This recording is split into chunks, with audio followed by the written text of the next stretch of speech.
Gravitation.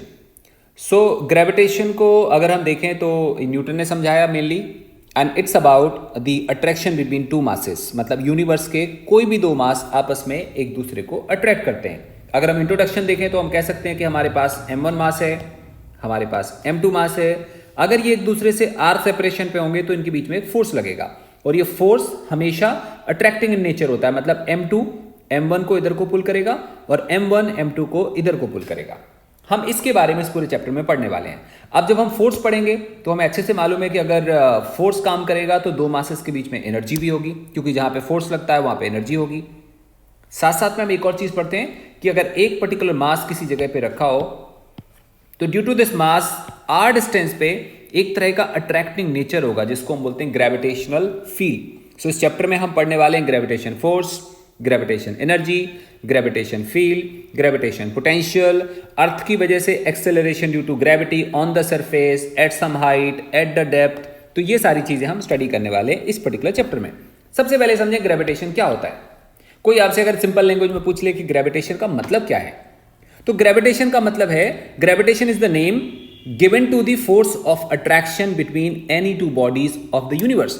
मतलब इस universe में किन्हीं भी दो बॉडीज के बीच में जो फोर्स ऑफ अट्रैक्शन लगता है, इस चीज को हम ग्रेविटेशन बोलते हैं, इस फिनोमेना को ग्रेविटेशन बोलते हैं, इस नेचर को ग्रेविटेशन बोलते हैं, जो नेचर दो बॉडीज के बीच में अट्रैक्शन जनरेट करवाता है। एंड ऑब्वियसली हम सबको मालूम है, ये सबसे पहले न्यूटन ने बताया था 1665 में कि दो मासेस के बीच में अट्रैक्शन काम करता है, और ये हमारे पास एविडेंट है। एविडेंट कैसे? अगर हम ग्रेविटेशन का एविडेंस देखते हैं तो हमें दिखता होता है, मैं यहाँ पे छोटी सी हेडिंग लिखता हूँ, एविडेंस। ये कहाँ पे मिलता है? ये मिलता है अगर हम देखें अपने प्लैनेटरी सिस्टम को, तो सन के अराउंड प्लैनेट्स रिवॉल्व करते हैं, जैसे हमारा प्लैनेट अर्थ भी घूमता है। अर्थ ऐसे कैसे घूम जाता है? ये बार बार देखो अपनी डायरेक्शन लगातार चेंज कर रहा है। कोई भी चीज जब अपनी डायरेक्शन लगातार चेंज करती है तो उसको एक फोर्स चाहिए होता है, जिसको हम बोलते हैं सेंट्रीपिटल। और यहां पे सेंट्रीपिटल कहां से आता है? ग्रेविटेशनल अट्रैक्शन से। मतलब ये बॉडी इस वाले बॉडी पे ग्रेविटेशनल अट्रैक्शन लगाती है। तो सन के अराउंड अर्थ या अर्थ के अराउंड हमारा satellite that is moon revolve करता है। या आपने सुना होगा बहुत सारे आर्टिफिशियल सैटेलाइट होते हैं। ये वो सैटेलाइट होते हैं जो हम एक पर्टिकुलर ऑर्बिट में एस्टैब्लिश करते हैं अपने किसी पर्पस के लिए। That can be weather forecasting के लिए, दैट कैन बी कम्युनिकेशन के लिए, that can be due to any reason. किसी भी रीजन की वजह से हम आर्टिफिशियल सैटेलाइट्स को एक पर्टिकुलर ऑर्बिट में अर्थ के अराउंड छोड़ देते हैं और वो घूमते रहते हैं। घूमने का कारण अर्थ उन सैटेलाइट पे अट्रैक्शन अप्लाई करता है, और वो अट्रैक्शन हमें sufficient amount of centripetal force provide करता है। So these are about evidence. कोई अगर आपसे पूछे कि क्या एविडेंस है कि ग्रेविटेशनल फोर्स काम करता है, तो तुम बोलोगे सर ये एविडेंस है, हमें मालूम है, हमें सामने दिख रहा है। आपने सुना होगा कि सी में, जो समुद्र में पानी होता है, उस पर टाइड्स बनते हैं। टाइड्स बनते हैं, और वो किसकी वजह से बनते हैं? मून पानी को खींचता है अपनी तरफ। मून जब पानी को खींचता है तो बहुत बिग साइज टाइड आते हैं, और जनरली वो जब फुल मून वाला टाइम होता है ना, तब टाइड काफी ज्यादा हाइट के बनते हैं और पानी काफी ज्यादा शोर के पास पुल हो जाता है। मतलब अगर तुम सी के पास जाओ और जब फुल मून का टाइम हो, तब वहां पे वो जितना भी सी के साइड में स्पोर्ट्स होते हैं वो सब बंद करवा देते हैं। वो कहते हैं कि आज इस बार अभी टाइड काफी ज्यादा हाई है, एंड उसका रीजन है क्योंकि मून फुल मून होने की वजह से उसका अट्रैक्शन काफी ज्यादा काम करता है। सो ये एविडेंस है किसका? ग्रेविटेशनल अट्रैक्शन का। जैसा मैंने शुरू में समझाया, ये समझाया था न्यूटन ने। सो न्यूटन ने अपना लॉ दिया जिसका नाम है Newton's law of gravitation. So Newton's law of gravitation क्या कहता है? बहुत सिंपल सा लॉ है। इन्होंने बोला देखो भाई, अगर हमारे पास कोई दो मासेस हो m1 और m2, एक दूसरे से किसी r सेपरेशन पे रखे हो, तो इन दो मासेस के बीच में फोर्स काम करने वाला है, और ये वाला जो फोर्स लगेगा वो हमेशा अट्रैक्टिंग इन नेचर होगा। और ये किस पे डिपेंड करेगा? इनके बीच में ज्यादा फोर्स होगा अगर ये मासेस बड़े बड़े हैं। बड़े का मतलब साइज से नहीं है, बड़े का मतलब मास की वैल्यू से है। मतलब इनके बीच में लगने वाला force F12 equal to F21। देख पा रहे हैं आप लोग? इसका क्या मतलब है? इसका मतलब है बेटा फोर्स ऑन 1 ड्यू टू 2, इसका मतलब है फोर्स ऑन 2 ड्यू टू 1। पहली बात तो ये दोनों सेम होंगे। सेम का मतलब इक्वल होंगे। अट्रैक्टिंग होंगे तो हम ऐसे दिखा सकते हैं, इसको ऐसे दिखा सकते हैं, force on two due to 1। Clear? और यहां पे मैंने क्या लिखा है, यहां पे वेक्टर फॉर्म नहीं लिखा, मैंने मैग्नीट्यूड लिखा है। आप चाहते हैं तो इसको ऐसे भी लिख सकते हैं, vector then magnitude, vector then magnitude. And this force is directly proportional to the product of masses, मतलब m1 और m2 के प्रोडक्ट के बराबर होता है, और ये इनवर्सली प्रोपोर्शनल टू होता है दोनों के बीच के सेपरेशन के। अगर हम इसको क्लब कर दें, अब मैं क्या करता हूं, उसको f लिख देता हूं, सिंपल लैंग्वेज में। अगर हम क्लब करेंगे तो आएगा m1 m2 upon R square. यहां से प्रोपोर्शनैलिटी हटा देते हैं तो हमारे पास आता है g m1 m2 upon R square. और न्यूटन ने सबसे पहले बताया कि जो ये फॉर्मूला है ना, ये एप्लीकेबल है for whole universe. Whole universe का मतलब हुआ यूनिवर्स में लाई करने वाली किसी भी बॉडी के लिए ये वाला फॉर्मूला एप्लीकेबल है। अगर ये वाला फॉर्मूला यूनिवर्स की किसी भी बॉडी के लिए एप्लीकेबल है तो ऐसे वाले कांस्टेंट को क्या बोलेंगे हम, इसको हम बोलेंगे जी को universal, G is what, universal gravitational constant. मतलब ये पूरे यूनिवर्स के लिए एप्लीकेबल है, इसलिए हमने इसको नाम दे दिया क्या, यूनिवर्सल ग्रेविटेशनल कांस्टेंट। अगर कोई आपसे पूछे F equal to G m1 m2 upon R square, अगर कोई तुमसे पूछे कि इसको थ्योरी में समझाओ, तो मैं आपको कुछ थ्योरी बोल रहा हूं और आप उसको कॉपी पे नोट कर लो।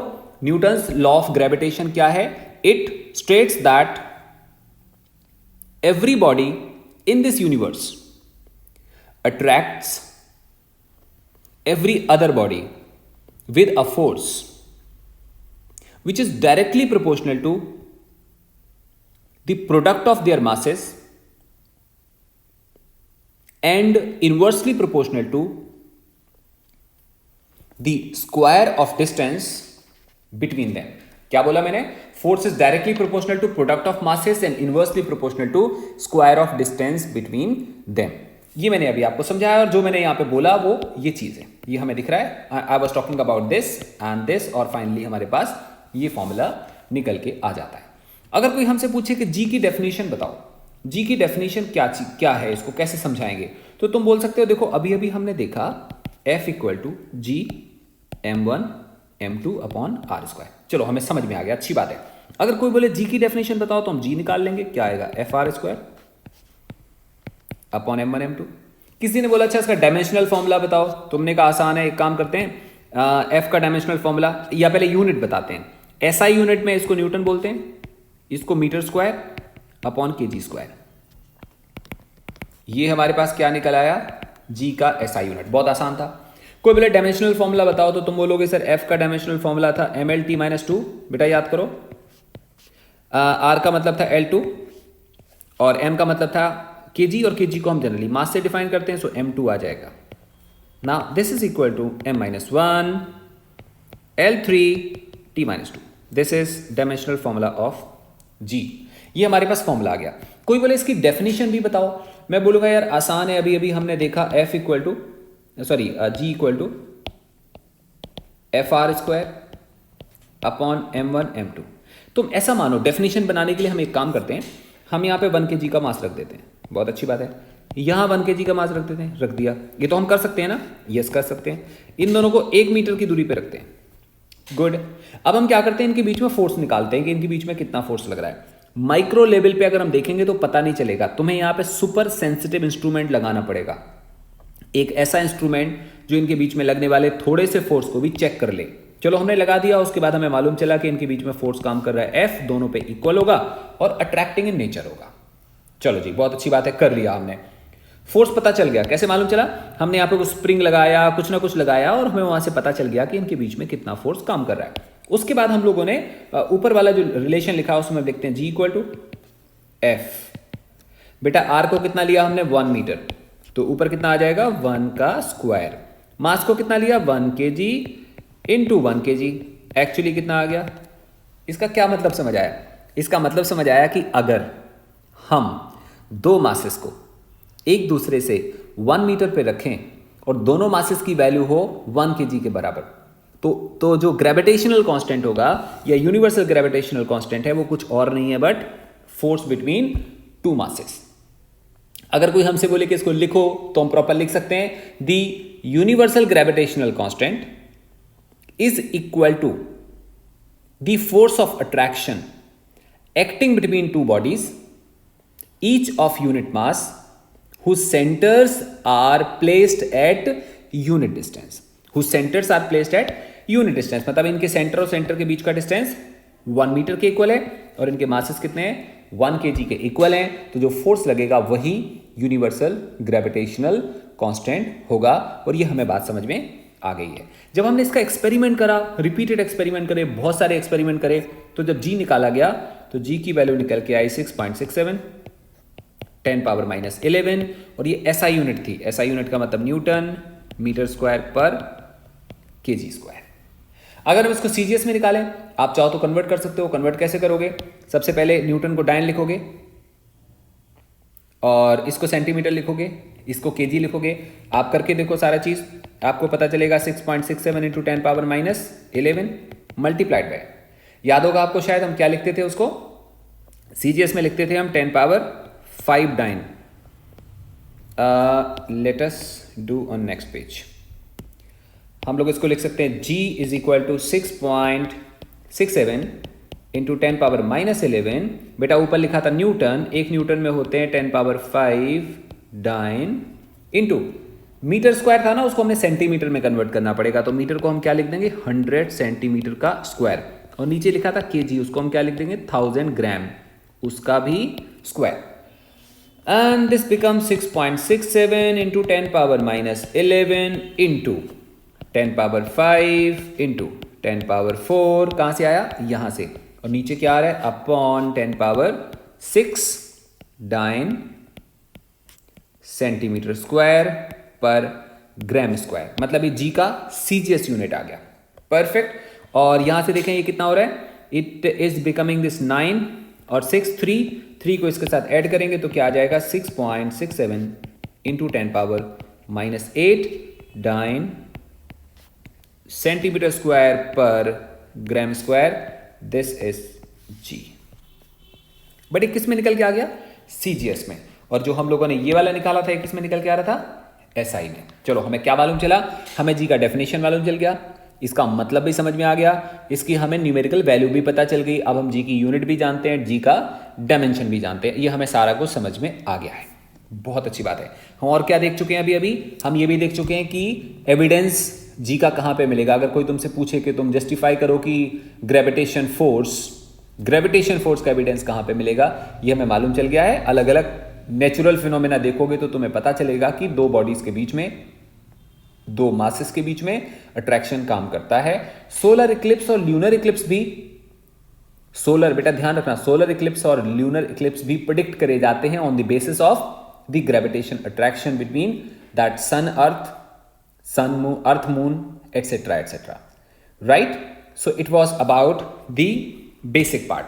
अगर मैं आपसे पूछूं एक छोटा सा एग्जाम्पल, एज यूजुअल हम एक छोटा सा एग्जाम्पल बोलते हैं कि to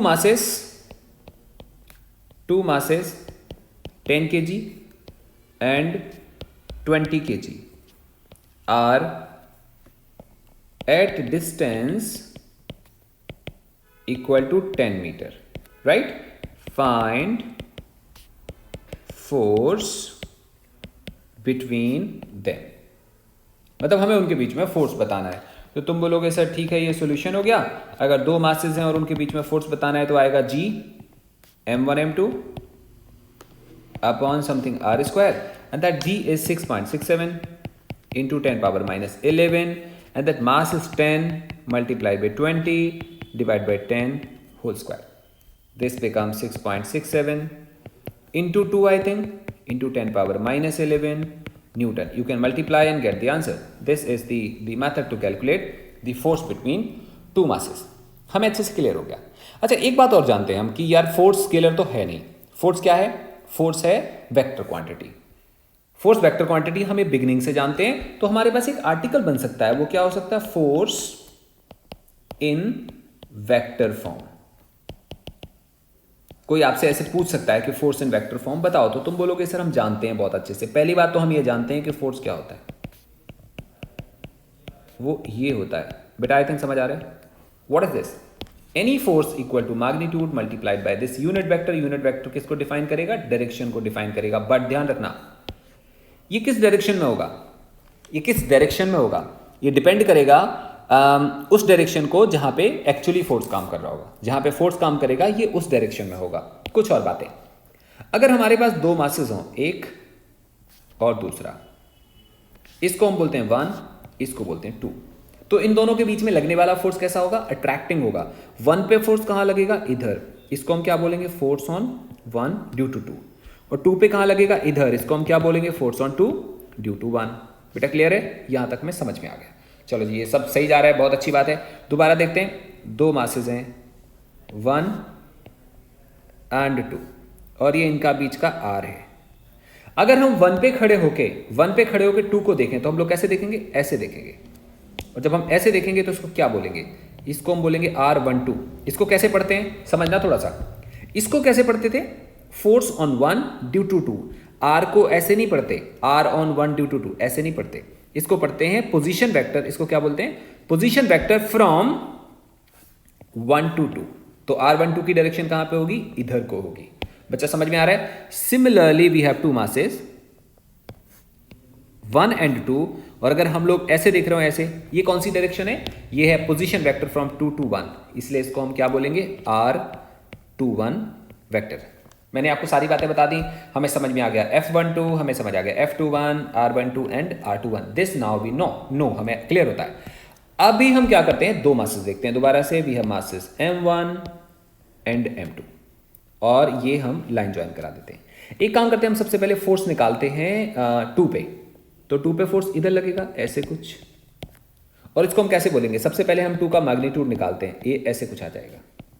now this is equal to G M1 M2 upon R square. Clear है? R मतलब एक्चुअली दोनों के बीच का जो सच में डिस्टेंस होगा वो हम बोलेंगे R का स्क्वायर। अच्छा, अगर हम निकालते हैं इसको वेक्टर फॉर्म में, then what is this? This is actually magnitude multiplied by direction. Can you see this? ये मैग्नीट्यूड है और ये क्या चीज निकल आई? ये डायरेक्शन निकल आई। अच्छा, F21 की डायरेक्शन किधर है? सोचो, F21 की direction force on 2 due to 1 इधर को लगेगा। और ये डायरेक्शन एक्चुअली कौन सी है? ये डायरेक्शन है R, ये डायरेक्शन है R21। मतलब 2 से, इसको कैसे पढ़ते हैं? अभी मैंने बताया था, देखो बेटा, 1 से 2 की तरफ होगा तो हम इसको क्या बोलेंगे? 1 to 2, और 2 से 1 होगा तो हम क्या बोलेंगे? R21। इसको कैसे बढ़ेंगे? Position vector from 2 to 1।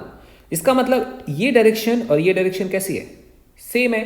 तो हम इसको ऐसे भी लिख सकते हैं, force on 2 due to 1 magnitude multiplied by R21।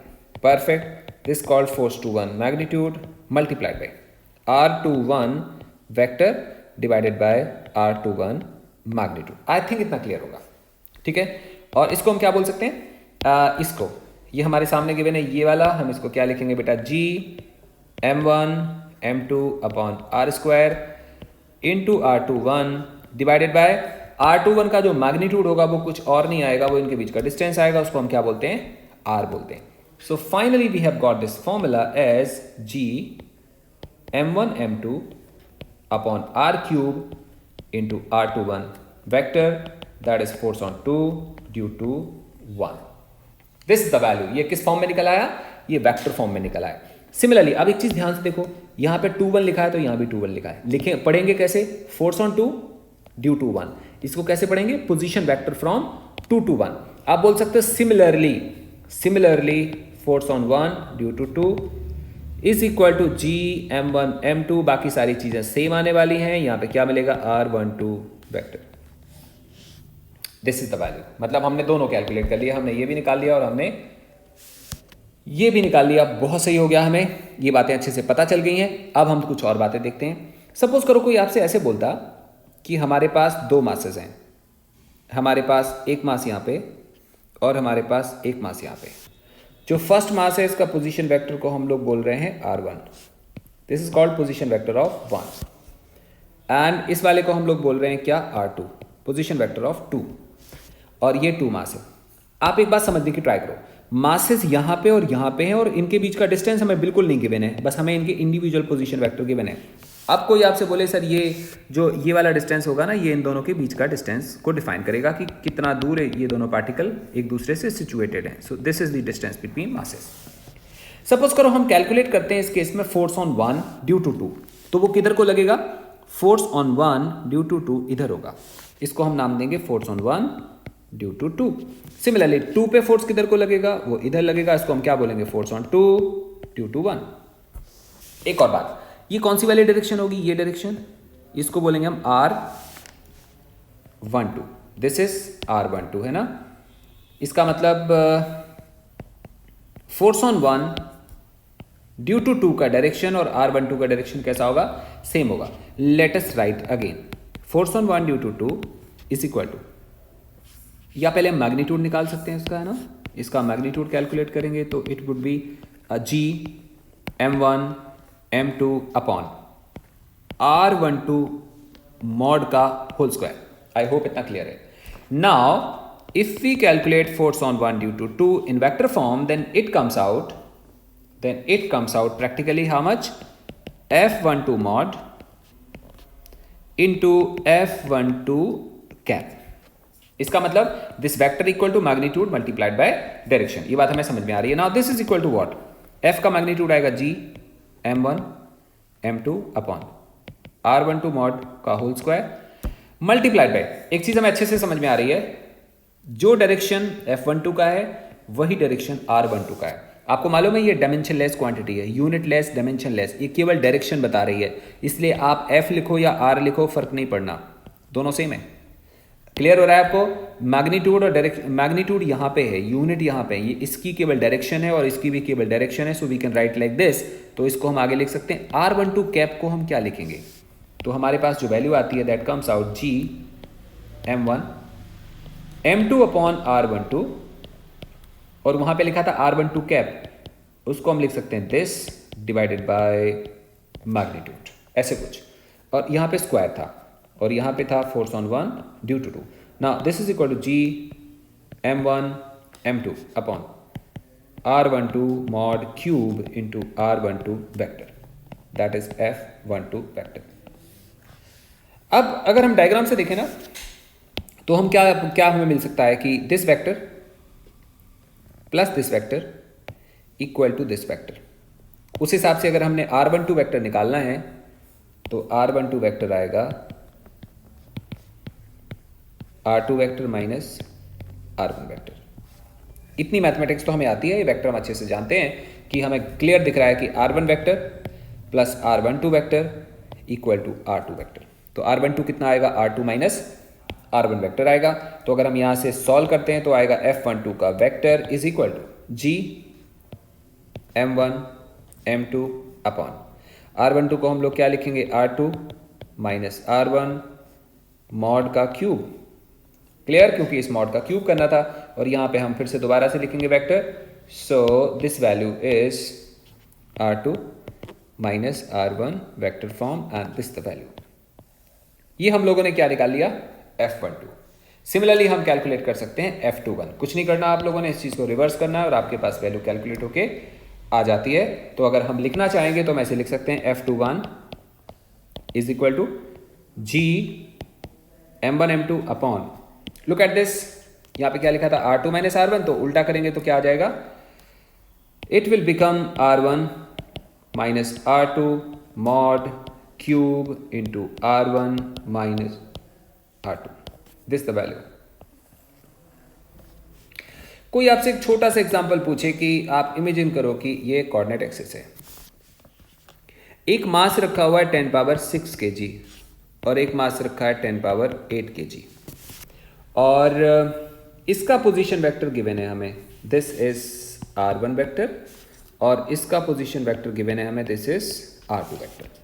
इन कोई आपसे कहता है कि R1 vector is I cap plus 2j cap plus 3k cap, and R2 vector कोई कहता है again I cap plus 4j cap plus 6k cap. ऐसा किसी ने बोला, and somebody says find force on, इसको 1 बोलते हैं और इसको 2 बोल देते हैं, ऑन 1 ड्यू टू 2. आपके पास दो चॉइसेस हैं, या तो आप पूरी तरह से दोबारा से डेराइव करो जैसा हमने डेराइव करा था ये शुरू से स्टार्टिंग से, या फिर आप सीधा फॉर्मूला लिख सकते हो फोर्स ऑन 1 ड्यू टू 2, और हमारे पास रिलेशन क्या निकल के आएगा, we'll have this force on 1 due to 2 is equal to G m1 m2 upon r2 minus r1 mod cube into r2 minus r1। Let us check again, हम लोगों ने ये लिखा है देखो, F21 इक्वल टू R12 होता है यहाँ पे, और R12 की वैल्यू बेसिकली कितनी आती है, R2 माइनस R1। सो ये वैल्यू और ये वैल्यू ऐसे कुछ आ गया। अभी हम क्या करने वाले हैं, उनकी वैल्यू को एस सच डालने वाले हैं। सबसे पहले हम बात कर रहे हैं कि R2 माइनस R1 कितना आएगा। Let us check this. R2 minus R1 करेंगे तो हम लोग क्या करेंगे, I के कोफिशिएंट को I से, J को J से और K को K से। R2 माइनस R1 करेंगे तो 0I आएगा, ये माइनस ये करेंगे तो 2K कैप आएगा, और ये माइनस ये करेंगे तो 3K कैप आएगा, 2J cap and 3K cap आएगा, मतलब 0I cap plus 2J cap plus 3K cap, ये वैल्यू आएगी।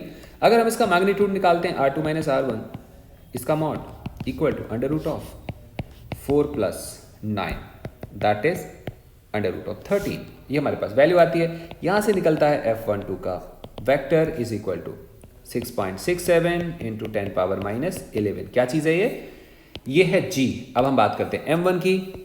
M1 was 10 power 6, M2 was 10 power 8 divided by, इसको क्या लिखेंगे हम लोग, इसको लिखेंगे इसका स्क्वायर और इसका वैल्यू, मतलब हम लोग लिख सकते हैं √13 का क्यूब, और ऊपर कितना आएगा, ऊपर आएगा 2J cap plus 3K cap. I think clear है, और इसकी वैल्यू आएगी 13√13।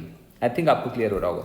इसकी बात करते हैं हम, ये आएगा 6 और 8 कितना 14 माइनस 11 कितना बन जाएगा, 3 बन जाएगा। So this becomes 6.67 10 power minus 11 divide by 13√13, और ये हटा देते हैं तो यहाँ पे क्या आएगा 10 पावर 3, और यहाँ पे आएगा 2J cap plus 3K cap, and this is the value. So let us look again. ये वैल्यू एस सच, ये 14 आएगा, ये इसके साथ कंबाइन करेंगे तो कितना बच जाएगा बेटा, इसके साथ कंबाइन करेंगे तो 3 बच जाएगा। परफेक्ट हो गया। और ये 13√13 आएगा। बाकी हम इसको ऐसे छोड़ सकते हैं, हम इसको सिंप्लीफाई कर सकते हैं। अगर हम इसको और सिंप्लीफाई करें तो हमारे पास वैल्यू कितना आ जाएगा 6670, वो 10 पावर 3 हटा दिया हम लोगों ने, 13√13 2I cap plus 2J cap plus 3K cap, and this is force on 2, it was force on 1 due to 2, right? Force on 1 due to 2।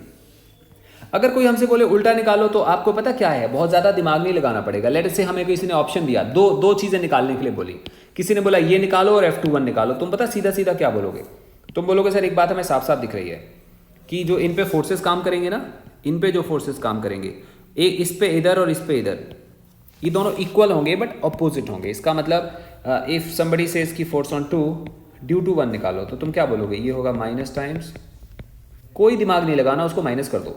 जैसे उसको माइनस करोगे आंसर आएगा 6670 upon 13√13 minus 2J cap minus 3K cap, बात खत्म हो जाती है, सीधा सीधा आंसर हम निकाल पाते हैं। आई थिंक आप लोगों को इतनी बात समझ में आ गई होगी। What was it, it was force in vector form. Clear, बहुत अच्छी बात है। अब हम देखते हैं जो ग्रेविटेशन फोर्स था ना,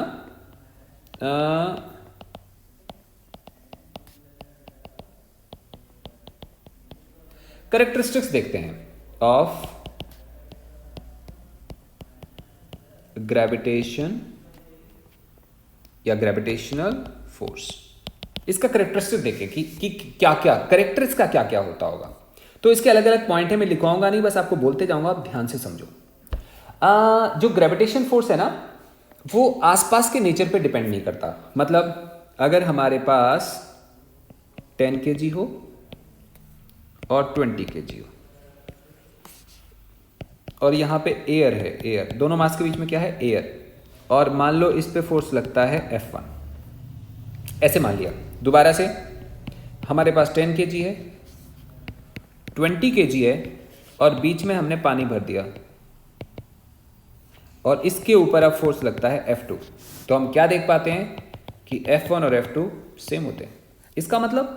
इसका मतलब इसकी वजह से इसके ऊपर जितना फोर्स लगेगा वो इस वाले सराउंडिंग मीडियम के ऊपर डिपेंड नहीं करता। सो तुम पहला पॉइंट लिख सकते हो कि it is independent of the nature of intervening medium. Force basically independent है nature of intervening medium. Intervening medium जो आसपास का होगा वो कैसा भी बना रहे, दोनों मासेस के बीच में फोर्स सेम आएगा। हाँ, वो बात अलग है, यहां पे बहुत सारी बॉडीज रख दोगे तो इस पे नेट फोर्स की वैल्यू बदल जाएगी। नेट फोर्स की वैल्यू का मतलब इसका फोर्स भी लगेगा फिर इनका भी लगेगा। यहां पे ये बात नहीं हो रही, यहां पे केवल बात हो रही है केवल इसका फोर्स इस पे जितना लग रहा था वो सेम लगेगा, प्रोवाइडेड एयर हो, वैक्यूम हो, पानी हो, कुछ भी हो, कोई फर्क नहीं पड़ेगा। ये पहला पॉइंट है। इसका जो दूसरा पॉइंट है, पॉइंट तो बहुत सारे हो सकते हैं, हम इंपॉर्टेंट लिख लेंगे, है ना। जो दूसरा पॉइंट है वो है कि दो बॉडीज पे लगने वाला फोर्स किसी तीसरी बॉडी पे डिपेंड नहीं करेगा। मतलब 10 kg और ये 20 kg। एक केस 10 kg और ये 20 kg सेम है। देखो R जितना था अभी भी R उतना है, बस अभी फर्क क्या पड़ गया, यहां पे आ गया M1, यहां पे आ गया M2, यहां पे आ गया M3, यहां पे आ गया M4। और कोई तुमसे बोले कि force on 20 kg due to 10 kg, आप फॉलो कर रहे हैं, ड्यू टू 10 kg की बात हो रही है। मतलब हम we are not talking about net force on 20 kg। हम 20 kg पे नेट फोर्स की बात नहीं कर रहे हैं, हम किसकी बात कर रहे हैं, 20 kg पे 10 kg की वजह से कितना फोर्स लगेगा। तो यहां पे बीच में कुछ भी नहीं है, तो 10 kg इसके ऊपर जितना फोर्स लगाएगा उसको हम नाम देते हैं लेट्स से F1। अगेन यहां पे इतने सारे मास आ गए, बट ओनली 10 kg जो 20 kg पे फोर्स लगाएगा उसको हम बोल लेते हैं F2। और हम क्या देखते हैं, F1 F2 सेम होगा, बीच में कोई मास आ जाए कोई फर्क नहीं पड़ता है। जब इक्लिप्स होता है ना, ल्यूनर और सोलर इक्लिप्स, तो दो बॉडीज के बीच में थर्ड बॉडी आ जाती है। मान लो सन और अर्थ के बीच में मून आ गया, लेकिन अर्थ और सन के बीच में जितना फोर्स लग रहा था उस पर कोई फर्क नहीं पड़ता, क्योंकि मून अगर बीच में भी आ जाएगा तो भी दो बॉडीज के बीच में फोर्स का कोई फर्क नहीं पड़ेगा। मान लो ये सन है और ये सन है, ये अर्थ है, इनके बीच में फोर्स F लग रहा था, कुछ टाइम बाद यहां मून आ गया बीच में, बट इसके और इसके बीच में लगने वाला फोर्स बदलेगा नहीं, दैट वुड रिमेन सेम। इसका मतलब मैंने क्या बोला, it is independent of presence of other bodies, it is independent of presence of other bodies, very powerful. Now we have another point. जो ये फोर्स है ना, ये पेयर में डेवलप होता है, मतलब एक्शन और रिएक्शन पेयर है। एक्शन और रिएक्शन पेयर का मतलब हुआ कि ये M1 है और ये M2 है, तो जितना इस पे फोर्स लगेगा हम देख चुके ना, उतना इस पे लगेगा। मतलब हमें अच्छे से मालूम है कि इन दोनों का मैग्नीट्यूड सेम होगा, बस डायरेक्शन कैसी है, ऑपोजिट है। डायरेक्शन ऑपोजिट होने की वजह से अगर हम इसको वेक्टर फॉर्म में लिखेंगे तो हमें क्या लिखना पड़ेगा, ऐसे लिखना पड़ेगा। इसका मतलब कैरेक्टरिस्टिक क्या बनेगा इसका, it is the action reaction pair form, या ऐसे कह सकते हैं the gravitational forces are equal in magnitude and opposite in direction, hence they obey Newton's third law. ये थर्ड लॉ को फॉलो करते हैं, क्योंकि थर्ड लॉ में क्या होता है, जितना एक्शन है उतना रिएक्शन काम करता है। परफेक्ट है। वी कैन हैव, हम कुछ और पॉइंट लिख सकते हैं, लेट से ऐसे बोल सकता हूं ये सेंट्रल फोर्स है। सेंट्रल फोर्स कौन से फोर्स होते हैं, मैं लाइन लिख देता हूं यार, सेंट्रल फोर्स। सेंट्रल फोर्स वो होते हैं जो हमेशा लाइन ज्वाइनिंग की तरफ काम करते हैं। ये एक मास, ये दूसरा मास, और इनके सेंटर से एक लाइन ज्वाइन होगी, ये वाली। ये फोर्सेस हमेशा इस लाइन ज्वाइनिंग की तरफ लगते हैं। मतलब कोई भी फोर्स M1 पे इधर को कभी नहीं लग सकता, M2 पे इधर को कभी नहीं लग सकता। किधर को लगेगा, इधर लगेगा और इधर लगेगा। जो लाइन ज्वाइनिंग के अलोंग फोर्स लगते हैं उनको हम क्या बोलते हैं, सेंट्रल फोर्स। तो मैं ऐसे लिखवा सकता हूं, the gravitational forces are central forces, they act along line joining the centres of two bodies. अगला पॉइंट हम लिख सकते हैं, ग्रेविटेशन फोर्सेस कंजर्वेटिव होते हैं। कंजर्वेटिव का मतलब इनकी वजह से जो एनर्जी आती है वो कंजर्व्ड होती है। ये हम लोगों ने वर्क एनर्जी पावर में पढ़ा था, कंजर्वेशन ऑफ एनर्जी, क्योंकि वहां पे ग्रेविटेशन पोटेंशियल एनर्जी थी और वो कंजर्वेटिव इन नेचर होती है। सो अब तक के टॉपिक में हम लोग ने स्टडी करा दो मासेस के बीच में फोर्स किस तरह से काम करता है। इसका नेक्स्ट पार्ट हम लोग नेक्स्ट लेक्चर में देखेंगे। आज का लेक्चर यहाँ पे ओवर है। थैंक यू सो मच बेटा, बाय बाय।